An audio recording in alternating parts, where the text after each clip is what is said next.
Imagine a room lit only by the flickering, unsteady glow of a tallow candle. The air is thick with smoke, the scent of burning herbs, and the overwhelming, exhausted heat of human effort. We are somewhere in Europe, sometime in the 14th century. It might be a damp, stone-walled chamber in a great castle, or a low-beamed, mud-walled cottage shivering against the winter wind. For what is about to happen, the architecture hardly matters. In the center of this room, a woman has been in labor for hours. There are no doctors here. The medieval birthing room is a deeply, exclusively female space. Around the bed stand the women of the community, a mother, a sister, perhaps a neighbor who has survived this ordeal before. And orchestrating this terrifying symphony is the midwife. The midwife cannot read Latin. She has never seen a medical text. But her hands hold the accumulated, unwritten wisdom of generations.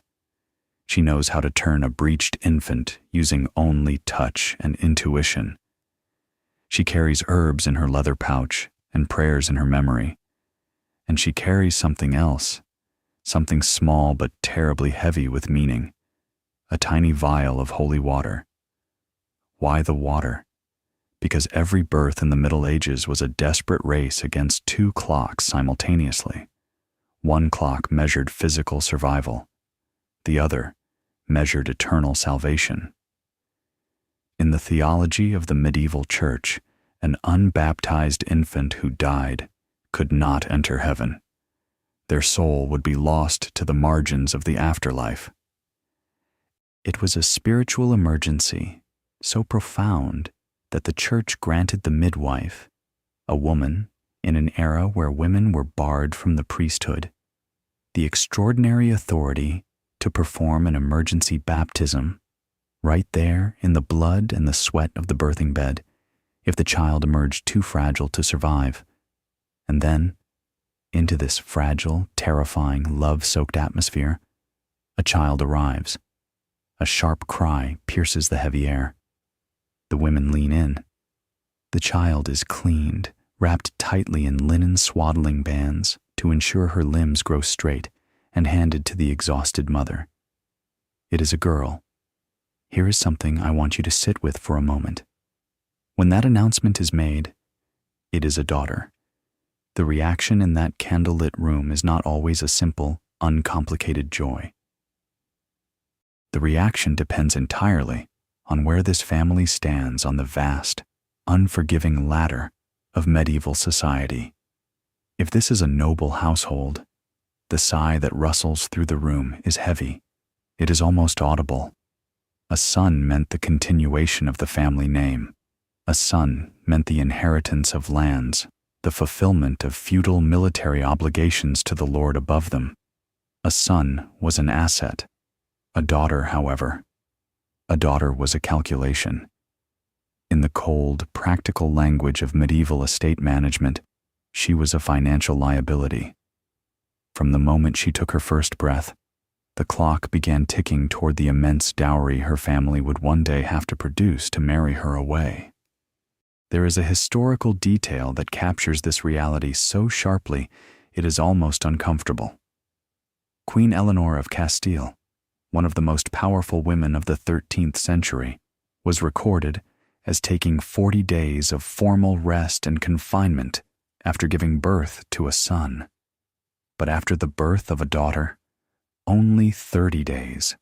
10 days less rest. 10 days less celebration. The length of a mother's recovery was dictated by the political value of the child she had just delivered. But let us leave the castle. Let us walk down the muddy path to the peasant village, where over 90% of the population actually lived.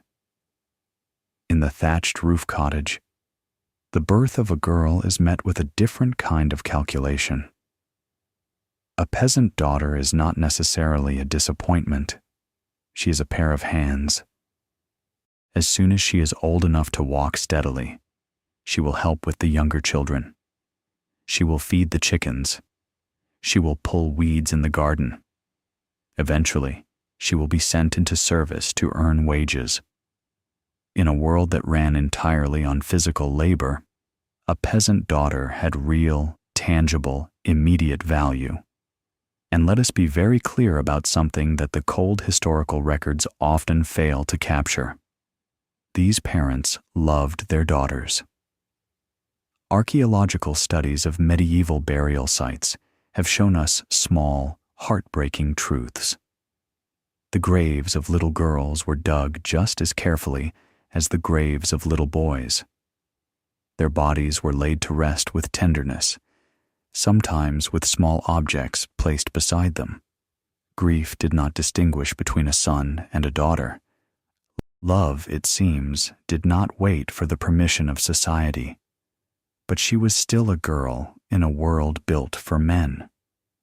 Within days of her birth, she is carried to the cold stone parish church for her formal baptism. The priest meets the family at the church door to perform the exorcism, driving out original sin, before bringing her to the font. The name given to her is almost never sentimental. It is strategic. She is named Mary, or Catherine, or Margaret, or Agnes. She is named after a female saint, a holy figure tasked with interceding for this fragile new life. As the cold, holy water touches her forehead, the first lines of her life are officially drawn. The laws of the church, the economics of her class, and the biology of her sex have already constructed the narrow corridor she will walk through. The scholars of the day wrote about it plainly. One 13th century text stated that a woman was destined to be obedient all her life, first to her father, then to her husband, and if neither applied, to the church. That was the blueprint. That was the architecture of her world. But human beings, even the smallest of them, have a marvelous way of being more than the plans made for them. This little girl, wrapped in linen, sleeping in her mother's arms, is not just a statistic in a medieval tax roll. She is a person with a whole, impossible future waiting just outside the door.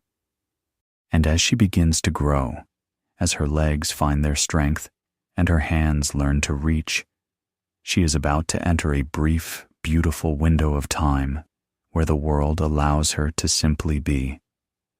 Before the spinning wheel, before the marriage contract, she is going to play. We left her there, sleeping in the quiet aftermath of her arrival. A small girl, newly named, newly baptized, entered into a world that had already sketched the harsh outlines of her life before she could hold her own head up. But time moves, and she is growing. Her legs grow steady. She begins to understand language, to recognize the familiar faces around the hearth, to laugh at things that are funny and cry at things that are not. She crosses the threshold from infancy into the stage medieval scholars called pueritia, childhood. And for a few years, just a few precious years, she is allowed to simply be a child. Let us step into those years with her. Because here, in the dirt and the noise of early medieval life, something unexpected happens, something that challenges everything we assume we know about the so-called Dark Ages. There is a modern misconception that people in the Middle Ages didn't understand childhood, that they looked at children and saw only miniature adults, flawed and unformed, waiting to be put to work. This is simply not true. Medieval philosophers, borrowing frameworks from ancient Roman thinkers, had a very clear understanding of human development. They genuinely believed that childhood, real, noisy, messy childhood, with its play and its freedom, was not just natural, but absolutely necessary for healthy development. A late medieval writer named Thomas More put it so beautifully that it was written down and remembered. He described childhood as a time when in play is all the mind, not as a criticism, but as a statement of fact. So, yes, medieval girls played, and they played in ways that would look instantly, wonderfully familiar to any parent standing in a park today. That is one of the small, quiet shocks of looking closely at history. Across the archaeological records of Europe, researchers have uncovered the remnants of these childhoods. Deep in the muddy banks of the River Thames in London, buried under the ruins of castle courtyards in France, and resting in the foundations of old farmhouses in Germany, they have found toys. Lots of them. Imagine a little girl sitting by the hearth in a peasant cottage. In her hands, she holds a tiny cup and a miniature jug. They are made of cheap, painted clay, but they are sturdy enough to be placed near the real fire. She is pretending to pour ale. She is playing at keeping house. Archaeologists working at the site of Strasbourg Castle uncovered a cache of exactly these miniature cooking utensils. Tiny pots, small plates, little jugs, the kind of set a little girl in the 13th century might have used to stage imaginary feasts. They also had dolls. Cloth dolls, sometimes called poppets, were incredibly common, though few survive today because fabric rots away while ceramic endures. There were round stones worn smooth from being thrown and caught in games of jacks. There were spinning tops carved from wood in half a dozen different sizes, and for the very wealthy, the toys mirrored their complex world. In France, in the late 1300s, a French king's daughter received a spectacular gift. A doll, complete with its own tiny horse and its own miniature servant. Even at 6 years old, nobility expected their playtime to reflect the social hierarchy. It is a detail that is both charming and slightly hilarious. But they didn't just sit quietly indoors with their poppets. They played loud, unstructured, imaginative games. They played hide-and-seek among the hay bales. They played tag in the village square. They played a version of hopscotch, scratched into the dirt with a stick. They chased each other through the narrow, winding streets of growing towns. They invented games using whatever the natural world provided. Cherry stones became gambling chips. Hollowed-out bread loaves became boats, set to sail on whatever puddle or stream was left after a heavy rain.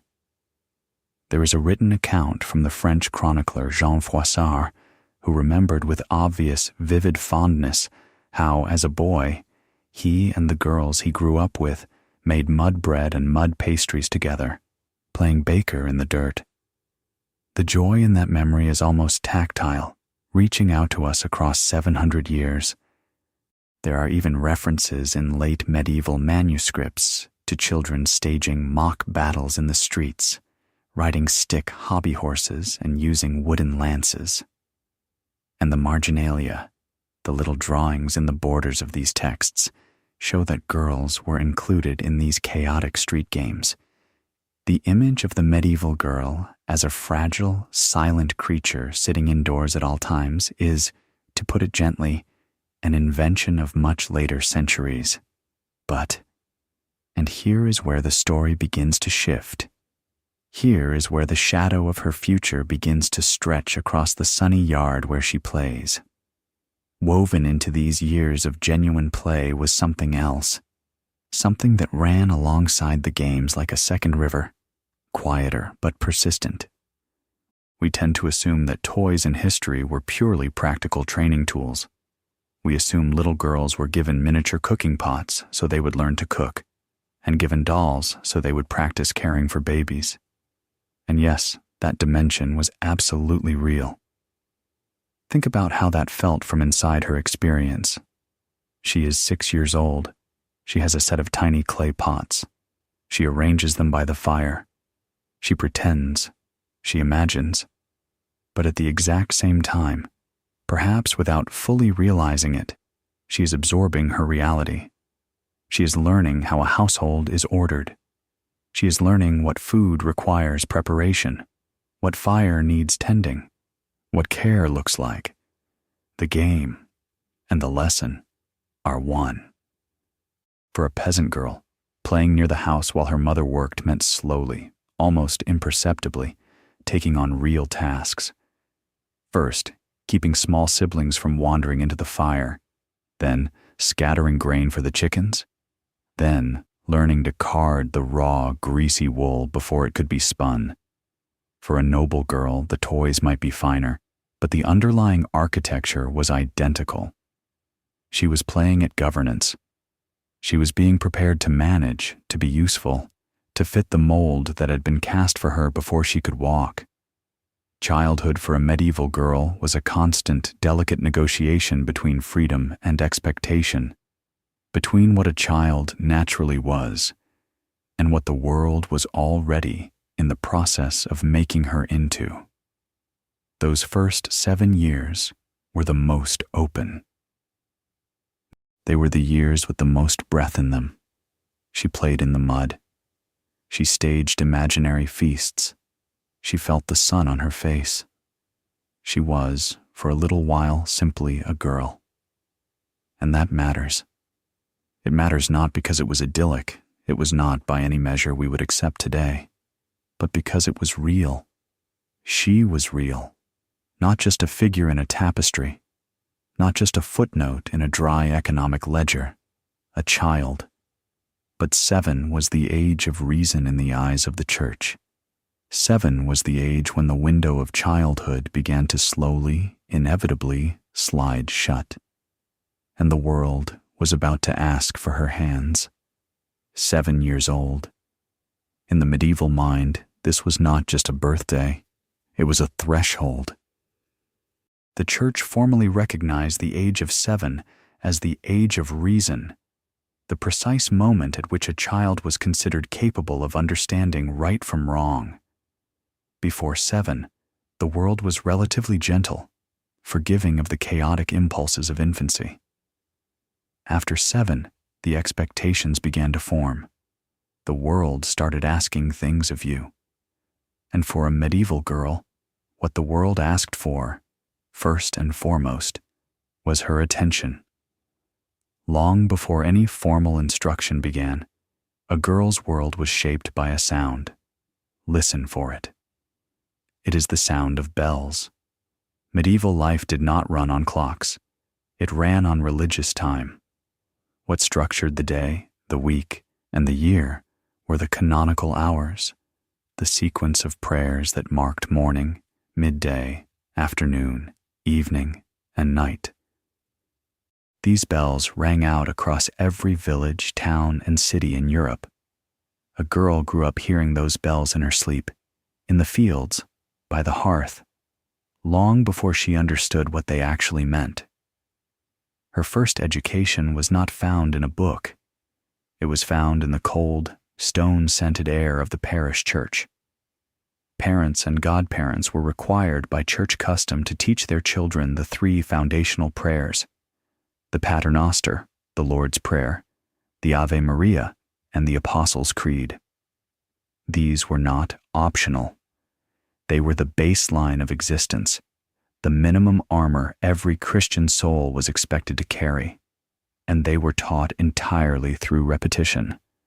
A mother would sit by the fire in the dim evening light, whispering the Latin words. The little girl would repeat them back, again and again and again, syllable by syllable, until the strange, ancient sounds settled into her memory. She did not speak Latin. She did not know what the words literally meant, but she knew their rhythm. She knew their weight. Historians have found evidence that for the lucky few who received early literacy training, it often began exactly here.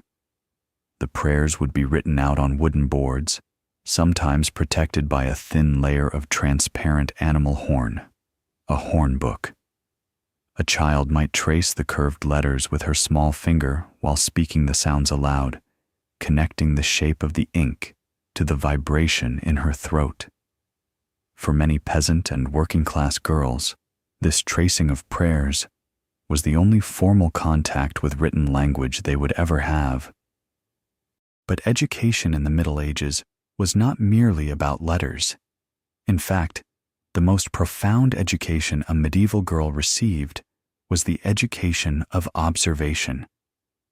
A girl growing up in a craftsman's household in a bustling city like London or Florence or Bruges was learning from early childhood exactly how a business functioned. She stood quietly in the corner of the shop. She watched her mother manage inventory.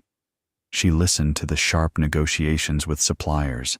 She watched the handling of coins, learning measurements and weights by feeling them daily in her own hands. Historians call this recognition literacy. She might not be able to write a philosophical treatise, but she could navigate written accounts, inventory lists, and ledgers. She learned which herbs treated which ailments, not from a grand medical text, but by watching the seasoned, careful movements of an older woman's hands. This kind of knowledge passed from person to person like a secret current, entirely outside the walls of any school. For the daughters of the nobility, the picture looked slightly different.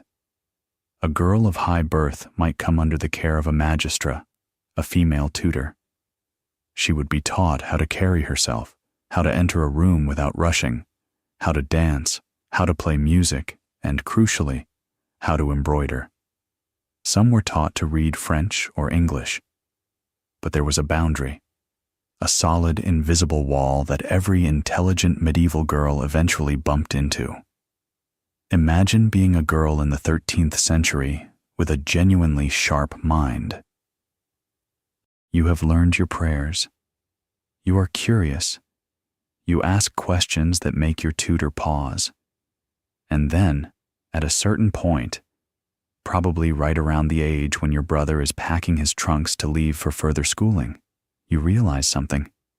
You watch your brother ride off to the great cathedral schools, or to the newly forming universities of Paris, Bologna, or Oxford. He is going to study law, or medicine, or theology. He is going to learn how to argue, how to dissect the universe, how to shape the world. And you understand, with a quiet, devastating clarity, that the door he has just walked through simply does not exist for you. Every single university in medieval Europe was closed to women. Completely. Without exception. Because universities were designed to produce male clergy, and women could not be clergy. The logic was perfectly circular, and the walls were made of stone. That is the systematic removal of a road. Instead of philosophy, she was given conduct books. These were manuals written specifically to instruct girls on how to behave. One of the most famous, written by the Knight of the Tour Landry for his daughters, is a fascinating, suffocating document. The father clearly loved his girls. He wanted them to be safe, and his advice to them was, at its core, be modest, be silent. Do not draw attention to yourself. Do not display too much wit in public. She was taught, above all things, to be quiet. Quiet in her opinions. Quiet in her questions. She was being prepared not to think, or at least not to think too loudly, but to function, to endure, and to be useful to others. And yet, some girls did not accept the silence. In the margins of the manuscripts, in the kitchens, in the shadows of the chapels, they found ways to learn anyway. They sought out books they were not supposed to read. They listened at doors. They kept their minds sharp in the dark. But before those quiet rebellions could fully bloom, the world would intervene again. Because right as she was beginning to understand her own mind, her childhood was about to be interrupted. It was time for her to be sent away. Forget for a moment the noble daughter with her French tutor and her embroidered silks. Forget the walled gardens and the stone castles. If we want to understand what it truly meant to be a girl in the Middle Ages, we must step outside those walls. We must walk down a muddy, rutted lane in the English or French countryside, pushing aside the mist of an early morning. Let us push open the low, heavy wooden door of a one-room peasant cottage. Let your eyes adjust to the dim light. There is a single fire burning in the center of the earthen floor, its smoke curling upward toward a hole in the thatched roof. A heavy iron pot hangs over the flames, simmering a thick grayish porridge that has been on the heat since before the sun rose. And there, standing by the hearth, blowing carefully on the embers to coax them back to life, is a girl. She is perhaps 9 or 10 years old, and she is already carrying the weight of her world. Here is a number that anchors this entire history. Roughly 90% of the population of medieval Europe were peasants. 90%. That means the vast, overwhelming majority of girls growing up in this era were not learning courtly manners. They were learning survival. For a peasant girl, the day began before dawn, not as a poetic choice, but as a rigid biological necessity dictated by the animals and the sun. The fire, banked down under ashes overnight, had to be revived. The animals, perhaps a few chickens, a goat, or a precious pig, needed feeding. The pottage had to be stirred. Her diet was heavy, monotonous, and tied completely to the seasons. Bread was the staple, not the soft white loaves of modern times, but dense, dark, heavy rounds made of barley or rye, sometimes mixed with dried peas and beans when grain was desperately scarce. She drank ale, not water, because the brewing process made the ale safe from the bacteria that poisoned the local streams. Meat was a rare luxury, reserved for feast days or for when an animal had grown too old to be useful. She knew exactly what hunger felt like. She knew the hollow, gnawing ache of July, the time the medieval records simply call the hungry month, when the grain stores from last year's harvest were nearly empty, and the new crops were not yet ready to be cut. As her body grew stronger, the tasks demanded of her expanded. The gender division of labor in the medieval countryside was surprisingly fluid. We often picture men in the fields and women in the home, but the coroner records from 14th century England, the grim accounts of accidental deaths, tell a different story. They show us that women and girls were out in the fields, working right alongside their fathers and brothers. During the great, urgent push of the autumn harvest, she was out there. She was weeding the long rows of crops under the burning summer sun. She turned the heavy, wet hay during the haymaking season.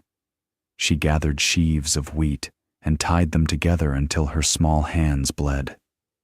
And then there was gleaning. Gleaning was a task reserved almost entirely for women, children, and the elderly. After the main harvest was cut and carted away by the Lord's reapers, the gleaners were allowed into the stubble to pick up whatever single stalks of grain had been dropped or missed. It was backbreaking, exhausting work. Imagine bending over from the waist hour after hour, searching the hard, prickly earth for a few stray grains of barley. But in a bad year, the sack of grain a mother and daughter managed to glean from the edges of a field could literally mean the difference between the family eating through the winter or starving. The work was relentless. But I want to pause here, because it is so easy to view this life only through the lens of misery. It was hard, yes, but it was not without light. A peasant girl who grew up working in the fields was not a passive, fragile creature. She was building genuine, practical competence. She learned to read the weather by looking at the clouds. She knew which wild berries in the woods were safe and which herbs growing by the roadside could bring down a fever. She learned to handle large animals without fear. Because she worked alongside her brothers, because her labor was visibly, undeniably essential to her family's survival, she held a kind of rough equality and practical authority that a heavily protected noble girl simply did not possess. And the labor was punctuated by moments of intense, communal joy.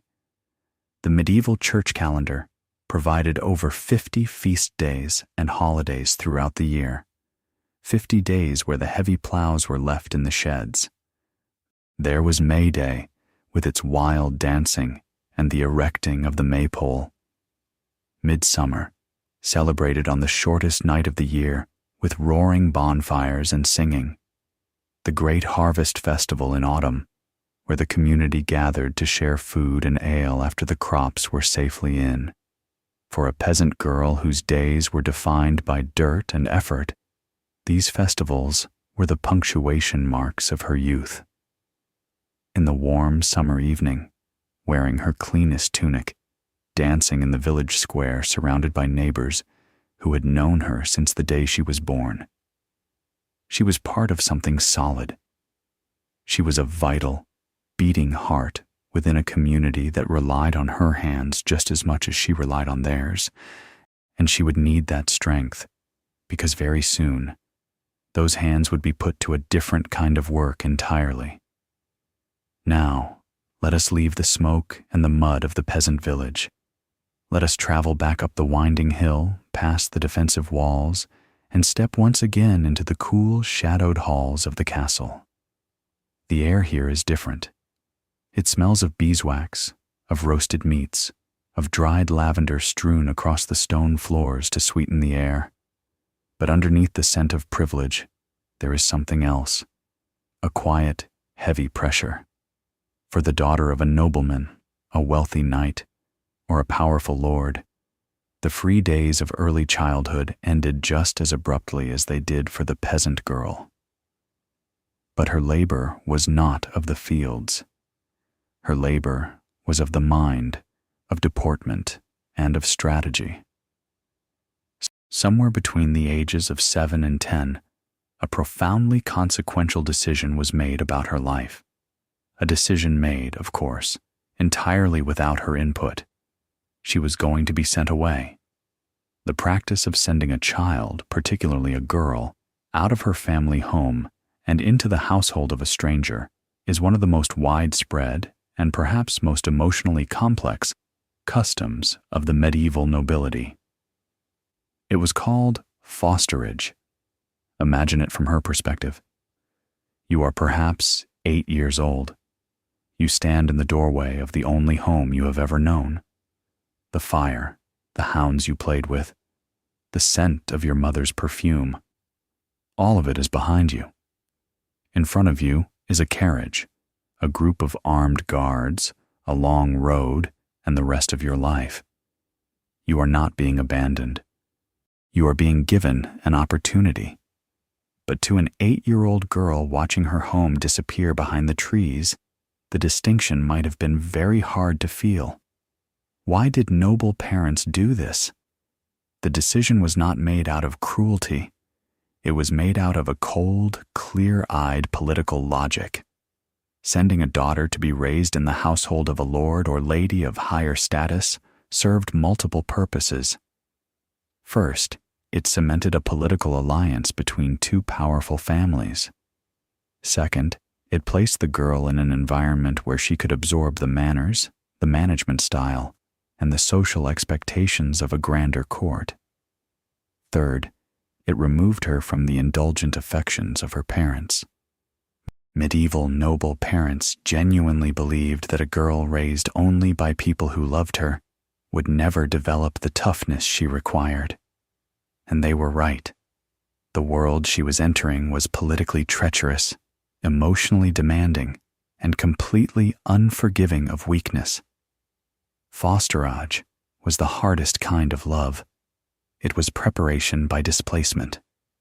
And what exactly was she being prepared for? What was she learning in this strange new castle under the watchful eye of a foreign lady? She was learning to run an empire. We often imagine noble women merely sitting by windows, sighing and doing needlepoint. That is a romantic fiction. A great medieval household was a vast, complex economic engine. When a lord was away, fighting in a crusade, attending the king's court, or dealing with political disputes, which was often the daily management of the entire estate, fell entirely to his wife. The young girl in fosterage stood beside the lady of the castle and watched. She learned how to supervise the kitchens, overseeing the sourcing, salting, and storing of food to keep hundreds of people alive through a freezing winter. She learned how to manage complex household accounts, tracking every penny spent and earned with the ruthless efficiency of a modern operations manager. She learned how to receive important guests, navigating the incredibly delicate etiquette of who sat where at the high table and who was served first. A single mistake in protocol could insult a powerful ally and start a feud.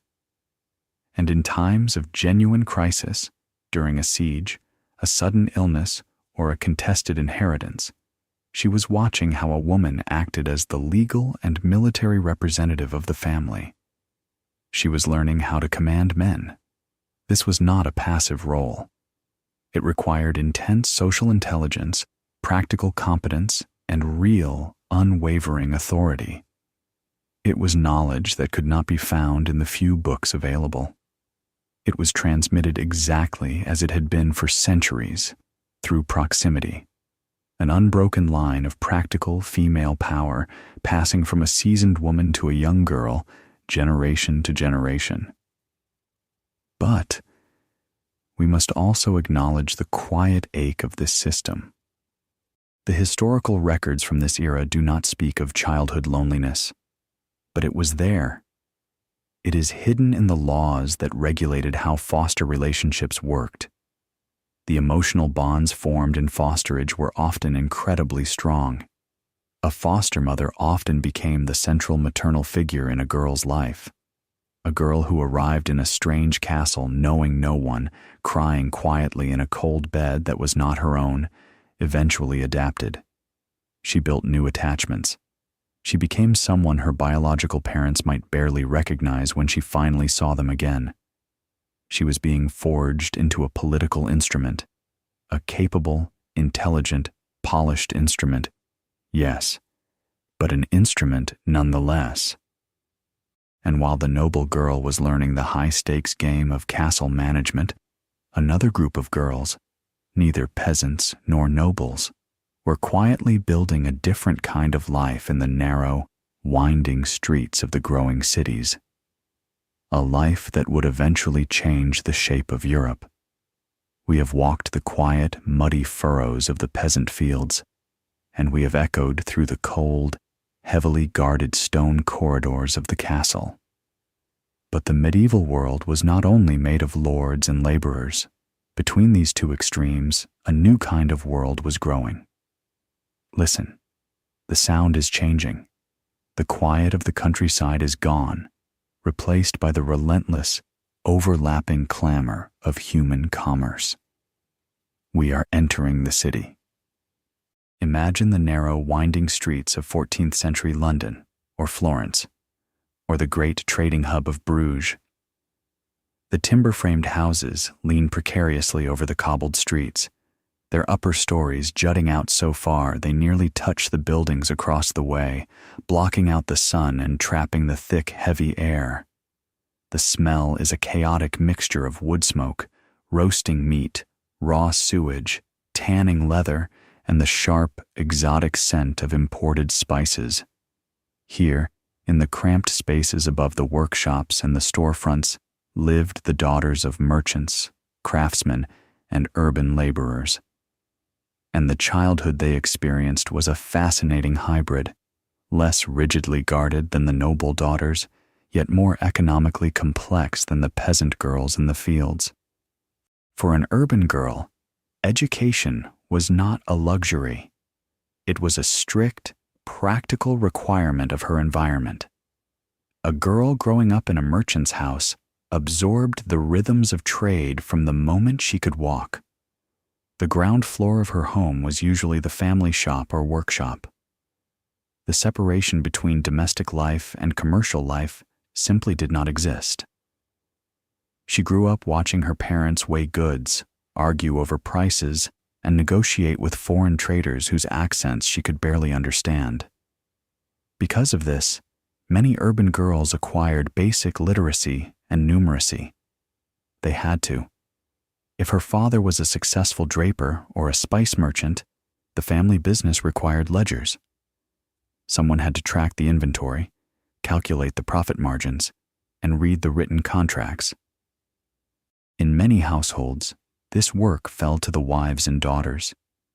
Historians studying guild records from this era have found a remarkable level of what they call commercial literacy among women.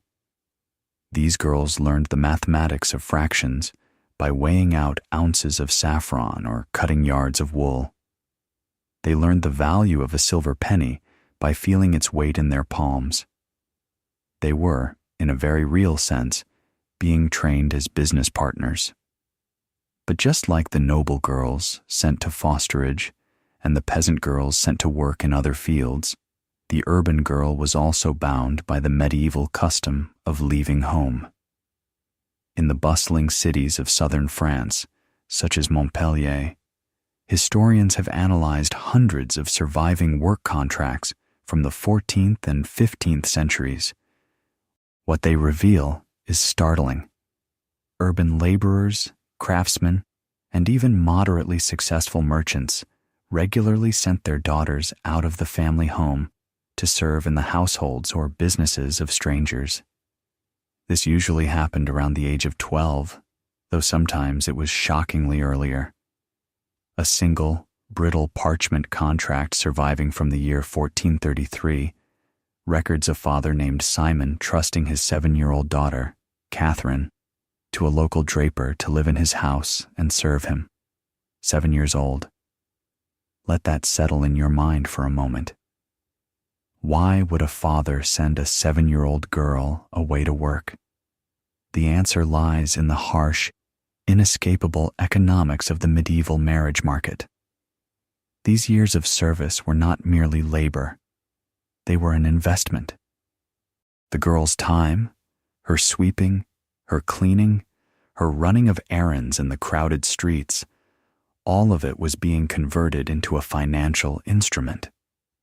In Montpellier, the records show that roughly 70% of these girl servants received compensation for their work, either as wages or, more commonly, as a promised contribution to their dowry at the end of their contract. Without a dowry, a girl's chances of securing a good marriage, or any marriage at all, were severely diminished. Her options would narrow to a life of perpetual service, the convent, or dependency on male relatives. She was, in the most uncomfortable but pragmatic sense, working through her childhood to fund her own future. Yet, once again, the reality is more layered than a simple story of exploitation. For many urban girls, these apprenticeships and terms of service provided a platform. They arrived at a stranger's house knowing very little, and they left years later knowing how to run a complex urban household or how to manage a specific trade. Some employers left bequests in their wills to their former servant girls, a woolen cloak, a silver spoon, or a few coins to add to their dowry. There was real mentorship and real affection forged across the lines of class and duty. And for the girls who stayed in the city, who learned a trade and married a craftsman, the law sometimes offered a surprising degree of freedom. In medieval England, a legal concept existed called femme sole, a woman alone. Under certain circumstances, a married woman operating a business could claim femme sole status in the eyes of the city courts. This meant she could trade independently of her husband. She could sign contracts. She could sue people who owed her money, and she could be sued in return. She could take on her own female apprentices. She was a fully recognized economic entity. In the bustling markets of London or York, a woman selling silk or brewing ale or dealing in imported linens was not a rare exception. She was a fundamental pillar of the urban economy. Whether she was born in a mud-walled cottage, a stone castle, or a timber-framed house above a loud city street, the medieval girl was being shaped to serve the system she was born into. But no matter where she lived, no matter what language she spoke or what clothes she wore, there was one industry, one relentless, unbroken rhythm of motion that united almost every single woman and girl in medieval Europe. It was a task so constant, so vital, that it built cathedrals and funded wars.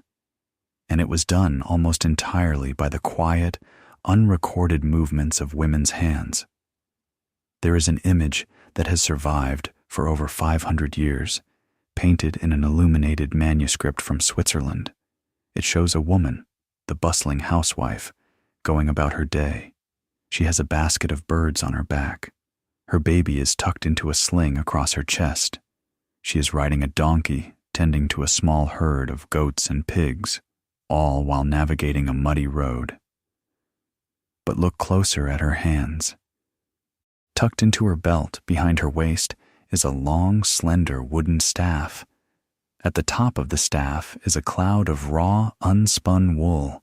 Her hands are moving, twisting, drawing out a fine thread even as she moves. She is spinning. She is not thinking about the spinning. It has become as automatic, as natural, as breathing. This image is the key to understanding the medieval world. It tells us something fundamental about what a girl's hands were made for and what it cost the world to make them do it. Let us start with a reality that almost no history book fully explains. Spinning was not a hobby. It was not a domestic pastime to keep women occupied in their leisure hours. Spinning was the largest, most economically vital industry in medieval Europe, and it ran almost entirely on the hands of women and girls. In the 13th and 14th centuries, wool was the primary engine of the English economy. It was called the jewel of the realm. England exported tens of thousands of sacks of raw wool every year to the great weaving centers of Flanders and Italy. The grand cathedrals you see today in the English countryside were built on the back of the wool trade.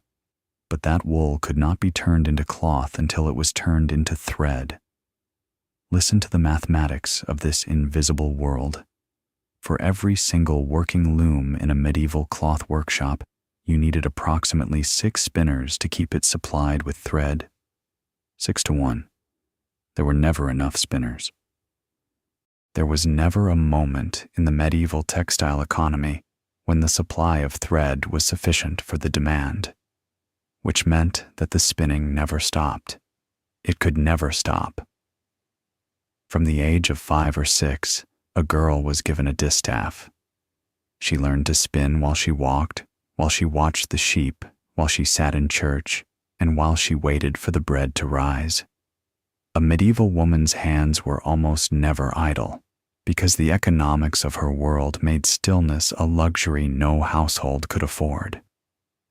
The skill required for this was extraordinary. High-quality spinning is not a simple task. It requires immense sensory precision. Imagine her fingertips.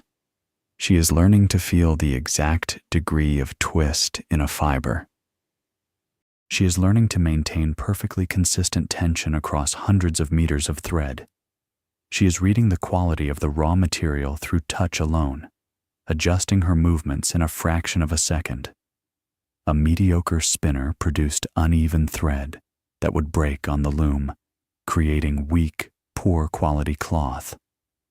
But an expert spinner, a girl who had been practicing this craft daily since childhood, produced thread of such consistency and strength that it made the difference between a cloak that lasted one winter and one that lasted a decade. This was a sophisticated, hard-won skill. The fact that it was not given the prestige of blacksmithing or masonry does not change the reality of what it was. It was the foundational technology of the Middle Ages. But her hands were capable of more than just thread. In the villages and towns, there was another trade that gave girls a genuine economic foothold. It was not as delicate as spinning, but it was just as essential: brewing. Before the mid-14th century, brewing ale in Europe was almost entirely a woman's trade. The word alewife was a specific occupational title held with pride. Every village had them. Ale was not a luxury. It was sustenance. In a world where water was often contaminated, ale was the primary safe beverage. Everyone drank it, from the infant to the elderly. A girl grew up learning the rhythm of the mash, the specific timing of the fermentation, and the secret mixture of herbs used to flavor the brew before hops became common. If a household had a fresh batch of ale ready to sell, they would hang a long-handled broom over their front door. It was a signal to the community. That broom was a sign of female enterprise.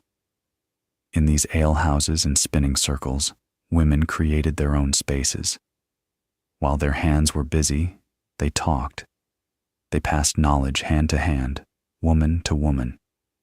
They discussed medicinal herbs, the management of difficult husbands, the news of the town, and the survival of their children. The work produced thread and ale, but it also produced something more durable: a network of mutual care and community knowledge. However, history has a way of claiming the profits of female labor while erasing the women themselves. As the 14th century drew to a close, the world began to change. As the textile industry grew more lucrative, men began to organize into powerful guilds. These guilds started to create regulations that systematically pushed women to the margins. The horizontal loom, a new technology, was moved into male-dominated workshops. The brewing of beer with hops, which allowed for longer shelf life and larger-scale production, attracted male investors. Slowly, the trades that women had built through centuries of domestic knowledge were taken from them. The same work that had been acceptable when it was women's work became male territory as soon as it became profitable enough to matter. The historian Judith Bennett calls this a recurring dynamic in history. Women dominate a trade when it is low status and poorly paid, only to lose control of it as it becomes lucrative and organized. The very word we use today, spinster, captures this loss. Originally, it was simply a neutral occupational title for a woman who spins. But over time, as women were pushed out of the wider economy and marriage became their only legal protection, spinster became a mark of the unclaimed, the woman left behind. Even in our language, the memory of her essential labor was turned into a slur. But in the quiet hours of the night, if you listen closely to the echoes of the past, you can still hear the rhythmic whir of the spindle. You can see the girl by the fire, her fingers dancing with a precision that would baffle a modern machine. She was the architect of the medieval economy. She was the one who clothed the kings and fed the laborers. And as her hands worked the fiber, her mind was already turning toward the next great threshold, because her body was changing, and the world's interest in her was about to become much more intense and much more dangerous. The time of play was over. The time of negotiation had begun. The moment happened quietly. There was no grand ceremony, no public announcement, no formal ritual to mark the crossing. One day, she was a child working in the fields, or spinning by the fire, or learning the strict etiquette of a noble hall. And then, somewhere in the quiet space of her teenage years, her body changed. And the instant her body changed, the world around her changed with it. This is the part of the story that almost no medieval girl ever wrote down for herself. We know it happened. We know it shaped everything about her existence. but we know it almost entirely from what the men around her, the physicians, the theologians, the lawyers, and the priests, decided to write about it on her behalf. That gap between her actual, lived experience and the official record of it is one of the most telling and heartbreaking silences in all of human history. Let us start with the biology. Because medieval people thought about it very differently than we do today, and their ideas are strange enough and powerful enough to be worth pausing on. The average age of puberty for a medieval girl was significantly later than it is today. Archaeologists studying skeletal remains from medieval English burial sites have discovered that in rural areas, girls typically reached their first cycle around 15 years of age. In crowded cities like London, where sanitation was poor and disease was rampant, the average was even later, closer to 17. This variation was tied almost entirely to one thing: nutrition. A well-fed daughter in a prosperous merchant's house or a nobleman's castle developed earlier. A peasant girl living on a subsistence diet of thin pottage and dark bread in a village that had endured a failed harvest might not reach puberty until her mid-teens or beyond. The medieval medical community actually understood this connection, at least in part. The 13th century scholar Albertus Magnus, one of the most respected and towering intellects of his age, wrote with careful attention about female development. He noted that the physical changes of puberty could not occur properly until the body had gathered sufficient resources to sustain them. He, like all physicians of his time, was working from ancient Greek medical frameworks, specifically the traditions of Hippocrates and Galen. These traditions understood a woman's body primarily and almost exclusively through the lens of its reproductive capacity. And that lens is the absolute key to understanding how medieval society treated a girl's transition into womanhood, because the very moment her body signaled that it could, theoretically, bear a child, the rules changed. The childhood protections diminished, the heavy expectations arrived, and the world's interest in her, which had been present all along but relatively muted, suddenly sharpened into something that felt considerably more urgent. What did this physical change actually mean in the medieval world? I ask this not in a clinical sense, but in a cultural one, because the cultural meaning was the one that dictated the daily rhythm of a girl's life. The answer is a contradiction so profound it takes me by surprise every time I return to it.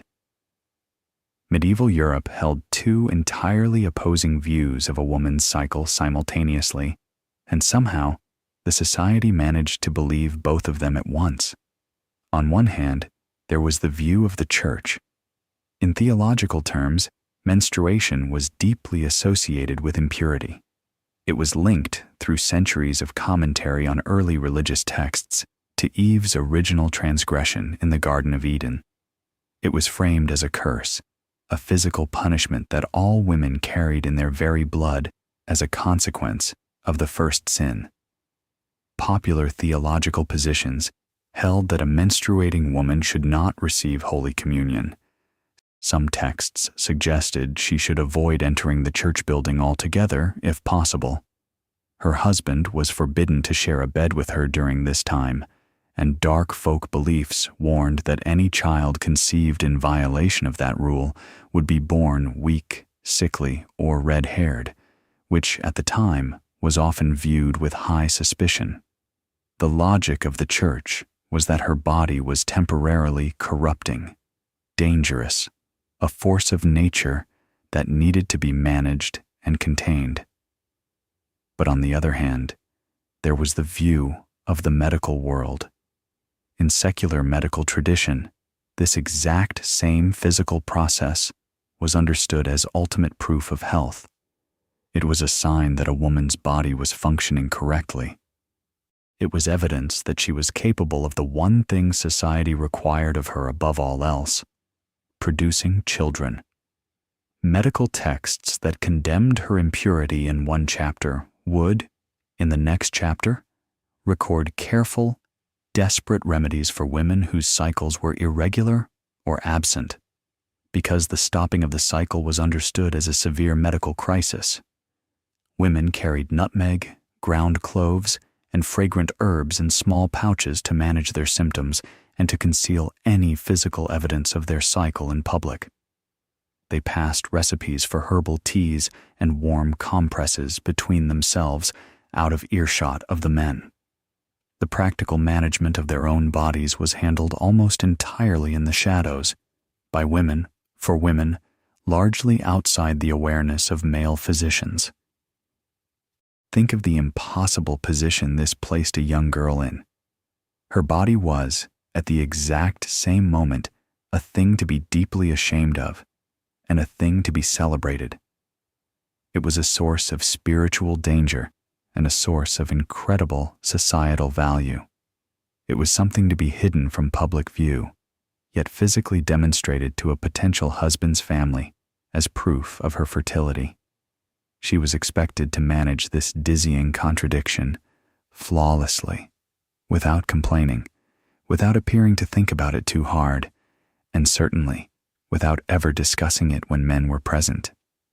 And then, there was her hair. This might sound like an odd turn in the story, but stay with me. Because I believe it is one of the most quietly fascinating, profoundly visible ways that a girl's transition to womanhood was marked in the daily life of the Middle Ages. An unmarried girl in medieval Europe wore her hair loose. Whether she was a peasant girl in a field or a princess in a great hall, her hair flowed freely down her back. It might be adorned with a simple ribbon, or a garland of summer flowers, or a delicate golden circlet, but it was fundamentally uncovered and unbound. This was not a fashion choice. It was a public statement. Her loose hair told the world exactly who she was, and exactly what she was available for. It signaled her purity, her youth, and her unmarried status. The unbound hair said, without a single word, "I am not yet claimed, but a married woman." A married woman covered her hair. She wore a veil or a wimple that draped around her neck, or a snug linen coif. The specific style varied by region, by century, and by wealth, but the underlying law of society was breathtakingly consistent across the entirety of Europe. From the moment she spoke her marriage vows, her hair became a private thing. It was no longer allowed to be on display in the public sphere. A late 14th century Parisian household manual, one of the most detailed surviving guides to married life from the era, went so far as to instruct that even a few strands of hair spilling out from beneath a head covering was a sign of a drunken, foolish, or ignorant woman. Hair visible was hair ungoverned, and hair ungoverned was a woman ungoverned. In the town of Arles, in the south of France, the legal code made the stakes of this system incredibly explicit. The law stated that if a respectable, honest woman saw a prostitute wearing a veil, the head covering strictly reserved to signal modesty and married respectability, the honest woman had the legal right to physically attack her in the street and rip the veil off her head. The veil was not clothing. It was a certificate of status, and the system of covered versus uncovered hair encoded the entire rigid architecture of female social identity for everyone to see. So imagine our girl again. She is standing at the threshold of puberty. She is still wearing her hair loose, letting the wind catch it as she walks through the village or the castle courtyard. She is carrying, in that very looseness, the absolute last visible marker of her childhood freedom. Did she know what was coming? Did she understand what the transition of her body meant in the cold terms the world had assigned to it? I think the answer must be yes. not necessarily in the articulate, academic language we use today, but in the deep, lived, embodied sense that comes from growing up inside a system. She had grown up watching her mother's carefully pinned veil. She had noticed the subtle, deferential way people spoke to her married neighbors, and the dismissive way they spoke to her unmarried aunt. She had absorbed the language of purity, modesty, and duty in every prayer, every sermon, and every household rule she had ever known. She understood that her body's change was not simply a private biological event, it was a public one. It belonged to the system, and the system was now watching her. Her virginity was no longer just a state of being. It was an asset with a high market value. It was a thing to be guarded by her father, watched by her brothers, and eventually verified by her future husband. She had not changed in any way she had chosen, but the world had decided that this change belonged to everyone except her. And the great machinery that would determine the entire shape of the rest of her life, the contracts, the negotiations, the alliances, was already grinding into motion. It was time to find her a husband. There is a single sentence written in the 12th century by a canon lawyer named Gratian. Gratian possessed one of the most influential legal minds of the entire medieval period, and his writings shaped church law for centuries. In his great text, he posed a direct question: can a daughter be married against her will? And then he answered it with a clarity that is genuinely startling for the era. No woman, he wrote, should be married without her free will. Those who are to be of one body ought also to be of one spirit, and therefore no woman who is unwilling ought ever to be joined to anyone. Written in the 1100s. In theory, according to the highest laws of the church, a medieval girl had the absolute legal right to refuse her marriage. In practice? Well, that is where the story gets complicated. That is where we see how power actually worked in this world, and how the theoretical right to say no was systematically dismantled by the crushing weight of family expectation, economics, and survival. Let us start with the machinery itself. Because medieval marriage, especially for the propertied classes, was first and foremost a machine. It was a beautiful, intricate, occasionally creaking machine designed to transfer property, consolidate political alliances, produce legitimate heirs, and preserve the social order across generations.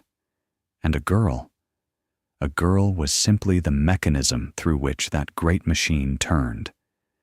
Imagine the negotiations that preceded a medieval marriage.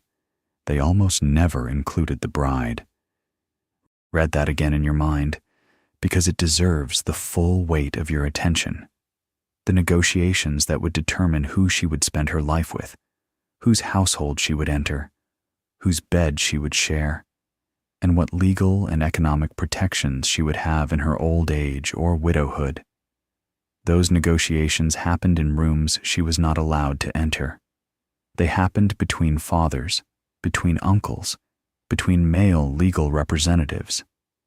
They happened over heavy oak tables in the great halls of castles, or in the quiet, fire-lit back offices of wealthy city merchants.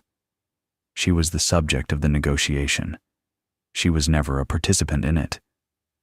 The financial calculations of these marriages were staggeringly specific. A girl was required to bring a dowry. This was her family's financial contribution to the union, drawn from whatever assets they could possibly scrape together. The scale of the dowry varied wildly, mirroring the vast inequalities of the medieval world.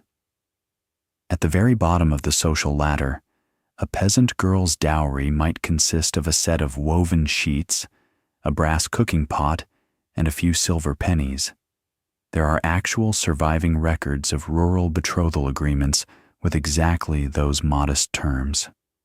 At the very top, among the nobility, A dowry might consist of entire manors, sprawling farms, the income rights to significant land holdings, or chests of heavy gold. The pressure to provide this dowry was immense. It was the crushing anxiety of every medieval father. The great Italian poet Dante, writing in the late 13th century, described the birth of a daughter as an event that could strike terror into a father's heart, purely because the expectation of providing a sufficient dowry could threaten to ruin a family financially. By Dante's time, the problem of dowry inflation had become so severe in the wealthy Italian city-states that leaving money in your will to fund the dowries of poor, unrelated girls had become a highly popular form of charitable donation, a way to buy grace for your soul. Think about what that means. A girl who could not marry because her family lacked the resources to provide a dowry faced an almost closed set of futures. She became an economic burden. The pressure to fund her dowry fell on the entire family, brothers, uncles, grandparents. A girl's marriage was, quite literally, a family project. She was, in the cold light of estate management, the price of entry into adult life. The groom's family, for their part, promised a dower, the property or income that would support the wife should she be widowed. In England, a widow was legally entitled to a third of her husband's estate. This was not generosity. It was a calculated, hard-fought provision written into the contract long before the wedding. A defense against a future that everyone knew was highly possible in a world of disease and war. The historian who noted that Isabel de Clare's marriage to the great knight William Marshall in the late 12th century effectively transferred her vast, staggering inheritance entirely into his hands, described exactly how this system worked. Marshall himself acknowledged plainly that without her wealth, he would have had nothing. The woman was the prize. The woman was also the price. And because the stakes were so high, the marriages were often arranged incredibly early. I want to spend a moment with one specific girl, because her story compresses everything that is most difficult to hold in one's mind about medieval marriage. Her name was Margaret Beaufort. She was born in England in 1443. Her father died when she was barely 1 year old, making her a wealthy and highly vulnerable heiress. At 6 years of age, she was betrothed by her guardian to his own son. This betrothal was later overturned by the king, who arranged her marriage instead to his half-brother, Edmund Tudor. Edmund Tudor was 24 years old. Margaret was 9. They were formally married when she was 12. By the time she was 13 years old, she was pregnant. Her husband, Edmund, died of the plague before the child was even born. Margaret was a 13-year-old widow, carrying a child in a world without modern medicine. When the time came, the birth was so difficult, and the physical damage to her young, underdeveloped body was so significant that it was recorded she could never have another child. She nearly died in the process. She was 13. I do not tell this story to horrify you, though it is horrifying. I tell it because Margaret Beaufort survived. She went on to marry twice more, negotiating far more control for herself as an adult. She became one of the most powerful, politically brilliant, and influential women in English history. She founded colleges at Cambridge.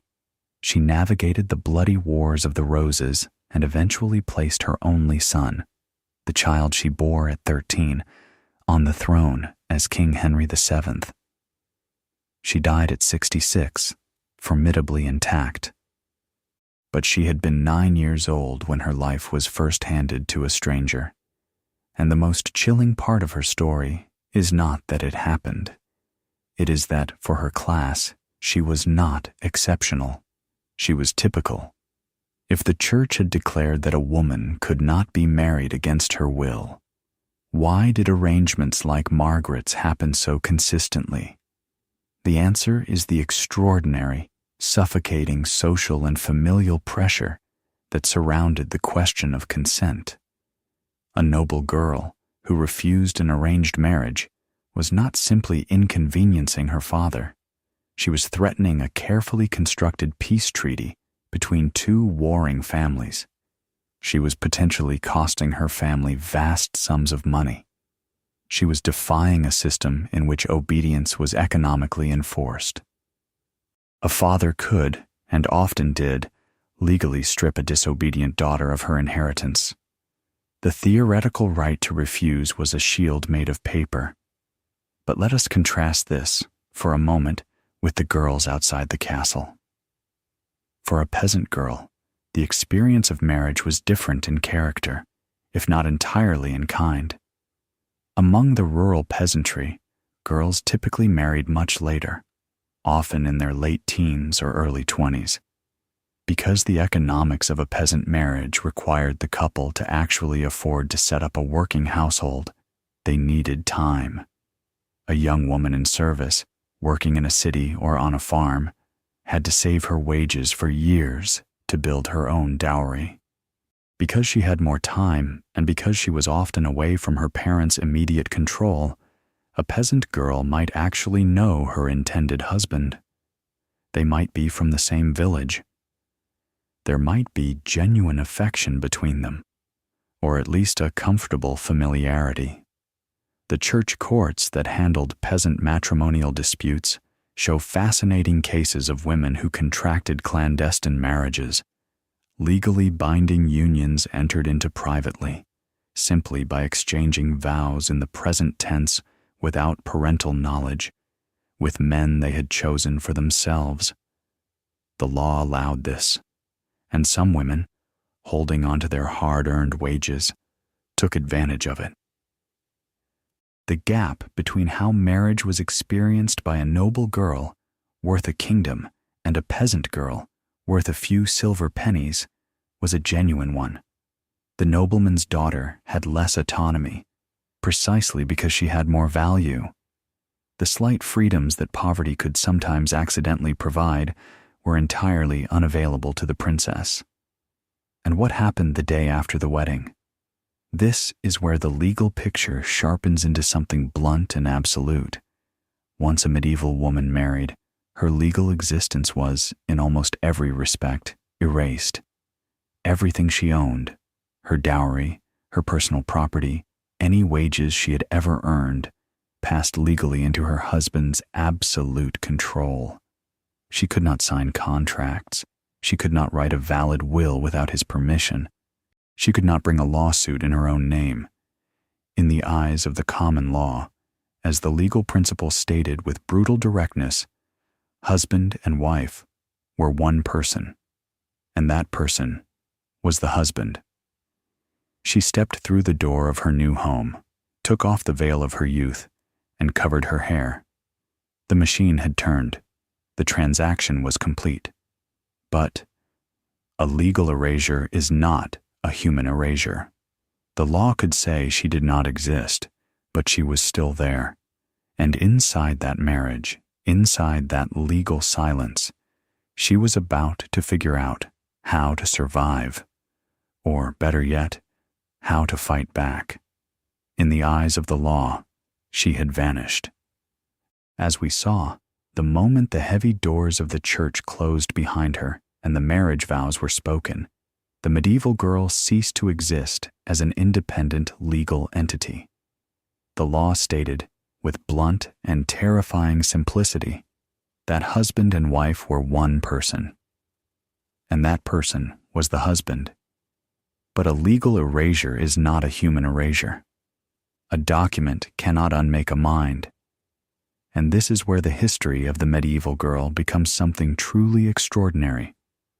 Because despite the overwhelming pressure of her family, despite the economic threats, and despite the theological weight of a world built entirely by men, some of these girls fought back. Imagine a medieval ecclesiastical court. It is a large, echoing room made of cold stone, At the far end, sitting behind a heavy wooden table, are the officials of the bishop's court, men in dark robes, men who have spent their lives studying theology and canon law. The air is thick with the scratching of quill pens on parchment.